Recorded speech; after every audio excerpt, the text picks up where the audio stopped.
यहाँ पर आप जो ट्रेड देख रहे हैं, ट्रेडिंग वॉल्यूम्स देख रहे हैं, खासकर बैंक ऑफ बड़ौदा पर ये लॉन्ग बुल साइड एक्शन आपके सामने आता हुआ दिखेगा। यहाँ पर हम लोग पिछले 7-1 दिन से बहुत ज़बरदस्त रैली ट्रैक कर रहे हैं और आज नतीजों के बाद नतीजे आपको आते हुए दिखे वीकेंड पर, और यहाँ पर आप बढ़िया मोमेंटम फिलहाल बैंक ऑफ बड़ौदा में बिल्कुल जारी देख रहे हैं, बावजूद इसके कि ब्रॉडर मार्केट्स में सेलिंग प्रेशर आपके सामने स्क्रीन पर है ही। चलिए अब नए नए मेहमानों को जोड़ते हैं। आशीष चतुर्मोता साहब जुड़ चुके हैं। कुछ ही समय में एक बहुत ही जाने माने mid cap stock picker Daljeet Kohli साहब भी हमारे साथ जुड़ेंगे और अब चतुर्मोता साहब को स्क्रीन पर प्रस्तुत करते हैं। आशीष जी, क्या पसंद आ रहा है आपको, लॉन्ग साइड पर या शॉर्ट साइड पर? काफी सेलिंग प्रेशर हम लोग निफ्टी और बैंक निफ्टी पर झेलते हुए। गुड आफ्टरनून शैल जी, गुड आफ्टरनून वीरेंद्र। तो देखिए शैल जी, बाजार तो थोड़ा सा डाइसी बना हुआ है और जिस तरह की सेलिंग है काफी ज्यादा हम देख रहे हैं, शॉर्ट बिल्डअप बाजार के अंदर में बन रहा है। और आज भी हमने, जैसे वीरेंद्र अभी थोड़ी देर पहले एक्सप्लेन कर रहे थे कि बाजार एक इंपॉर्टेंट एवरेज के आसपास है, पर उसके बावजूद भी अभी तक के एडवांस डिक्लाइन वो कंफर्ट नहीं क्रिएट करी। तो कहीं ना कहीं मुझे लगता है ब्रॉडर मार्केट तो थोड़ा सा वीकनेस की तरफ इंडिकेशन दे रहे हैं, बट जो स्टॉक मैं सिलेक्ट कर रहा हूँ उस वीकनेस के बावजूद भी मैं एक स्ट्रेंथ हुए स्टॉक को पिक कर रहा हूँ, और वो है सीमेंट बास्केट। क्योंकि आप देखेंगे बाजार की वीकनेस के बावजूद सीमेंट ने अपने आप को बहुत ही अच्छी तरह से होल्ड किया, और इसमें भी मुझे लगता है खासतौर पे अंबुजा सीमेंट ने जिस तरह से अपने आप को पिछले 3-4 दिनों की रेंज में, अपसाइड रेंज में अपने आप को स्टक किया है, ये क्लियरली इंडिकेशन दे रहा है कि स्टॉक यहां से अच्छी बढ़त आपको आने वाले दिनों में दिखा सकता है। तो अंबुजा सीमेंट पे एक लॉन्ग पोजीशन रिकमेंडेशन है। स्टॉप लॉस होगा 378 का, और ऊपर में मेरा मानना है 395 के लक्ष्य अंबुजा सीमेंट के स्टॉक में देखने को नजर आ सकते हैं। तो ये मेरी टॉप पिक होगी 2 बजे के ट्रेड के तौर पर अंबुजा सीमेंट, और डिस्क्लेमर के तौर पर इसमें मेरी कोई भी पर्सनल होल्डिंग नहीं है।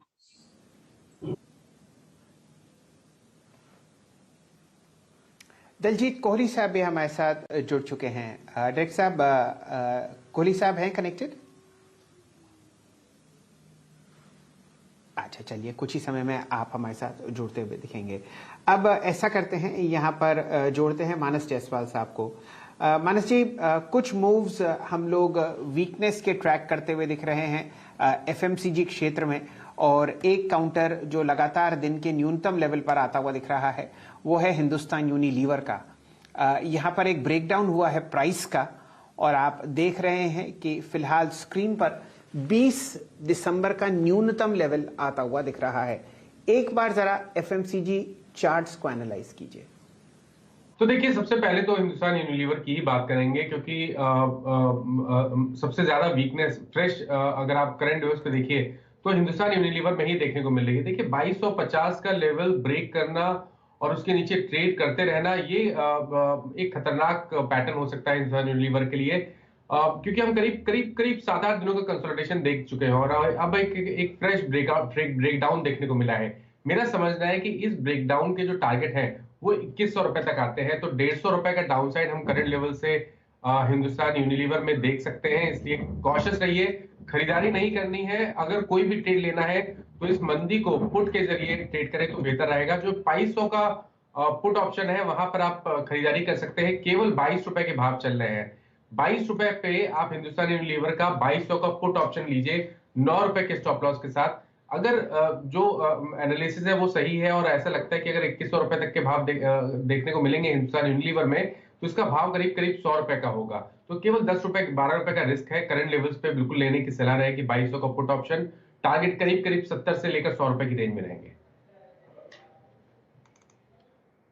जी हाँ, एक्चुअल में आप देखें पेन है, और 2200 के पुट ऑप्शन के साथ जो कि 21 रुपये 70 पैसे पे ट्रेड कर रहा है, आप इसको ले सकते हैं। अच्छा, पैनल को स्क्रीन पे दोबारा दिखाइए पूरे के पूरे।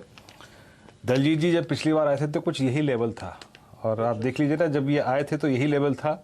बीच में लेवल आया 17800 थैंक्स टू बजट, और जब दोबारा लौट के आए तो फिर यही लेवल है। दलजीत जी, एक सुगध एहसास बीच में हुआ था बजट के कारण, लेकिन लौट के फिर वहीं पे आ गए हैं हम। इस बार सौजन्य है क्रूड, सौजन्य है यूएस मार्केट, वहाँ पे बढ़ती हुई यील्ड, और सौजन्य है इस बार की हमारी पॉलिसी से पहले थोड़ा सा डर है। जिस प्रकार से यील्ड हमारे यहाँ बढ़ी है, आपको क्या लगता है, मैंने इस बार क्या पॉलिसी से ज़्यादा डर रहा है थोड़ा सा ये क्रूड को देखते हुए 93-94 की रेंज में? Good afternoon Virendra ji.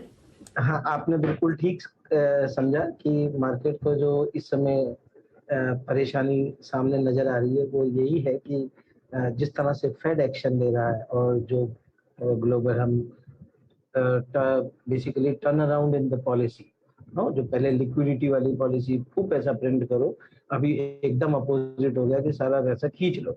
तो अब ये अगर वर्ल्ड वाइड ऐसी पॉलिसी होगी तो आरबीआई भी उससे बहुत दूर नहीं रह सकेगा। और उसके ऊपर से एक और बड़ा नेगेटिव ये हो गया कि हमारी गवर्नमेंट ने जो बजट दिया, बहुत प्रैक्टिकल बजट है, लेकिन उसमें एक चीज जो बॉन्ड मार्केट के लिए नेगेटिव हुई कि वो 2 लाख करोड़ की एक्स्ट्रा बोरोइंग हो गई। जो मार्केट प्रिपेयर्ड था शायद 12 लाख करोड़ के लिए, और वो 14 लाख करोड़ हो गया। तो ऑब्वियस है कि जब आपके पास डिमांड है इतनी बड़ी तो प्राइस तो जाएंगे ही ऊपर ना, तो इसका मतलब यील्ड्स के ऊपर उसका असर आना ही है, और इन्फ्लेशन तो इस पूरे साल के लिए वरी बना ही है। तो आई थिंक ये 2-3 चीजों की वजह से मिला जुला जो असर हम देख रहे हैं, और इसीलिए इनफैक्ट अगर हम पिछले 2 महीने का हमारा जो एनालिसिस बार बार हमने अपने क्लाइंट्स को, बहुत सारे क्लाइंट्स ने हमें जब 17,800 होता है ना, जैसे अभी आपने बोला कि बहुत लोग खुश हो जाते हैं और आकर आप क्यों नहीं हमको एक ही डायरेक्शन बोल रहे हो कि सब अच्छा ही है, सब ऊपर जा रहा है। तो हम लोग यही बोल रहे हैं कि भाई अभी आपको इस तरीके के मूव बहुत सारे देखने को मिलेंगे, क्योंकि ये जो चेंज ऑफ पॉलिसी पे टाइम पे, ट्रांजिशन के टाइम पे मार्केट्स बहुत ज्यादा वोलेटाइल रहते ही हैं, पहले भी हमने हमेशा देखा, और अभी भी जब तक ये क्लैरिटी नहीं आएगी, हमारा मानना है कि ये क्लैरिटी फेड के पहले एक्शन से पहले नहीं आ सकती। मीन्स कि मार्च में जब तक फेड एक्शन लेगा, उसके बाद ग्लोबल सारे सेंट्रल बैंक्स क्या एक्शन लेंगे, तब तक ये क्लैरिटी नहीं आएगी, और इस तरीके के जो 1000 पॉइंट के हम निफ्टी में मूव देख रहे हैं वो शायद बहुत कॉमन रहेंगे। तो जब 18,000 के पास जाएंगे तो ऐसा लगेगा सब अच्छा हो गया, एवरीथिंग इज वेरी गुड, अभी सब कुछ खरीद लो, कल ही खरीद लो, बिकॉज पता नहीं परसों मिलेगा कि नहीं मिलेगा। और जब ही 17,000 आएगा तो ऐसा लगेगा सब बेच दो, क्योंकि अभी कल बंद हो जाएगा सब कुछ। तो ये जो एक्सट्रीम वॉलेटिलिटी है ना, इसको हमें बेयर करना है। इसका तरीका बेयर करने का ये है कि आप लाइट रहिए, बिल्कुल आप पोजीशंस को जितना कम रख सकते हैं उतना रखिए, और जो सेक्टर लीडर्स हैं जहां पर कुछ स्टॉक स्पेसिफिक या sector specific policy action movement हो रहा है, तो वहां थोड़ा थोड़ा जी। कोहली साहब, ये बताइए, आप बहुत ही जाने माने स्टॉक पिकर हैं, तो फ्रंट लाइन में आपको क्या पसंद आ रहा है?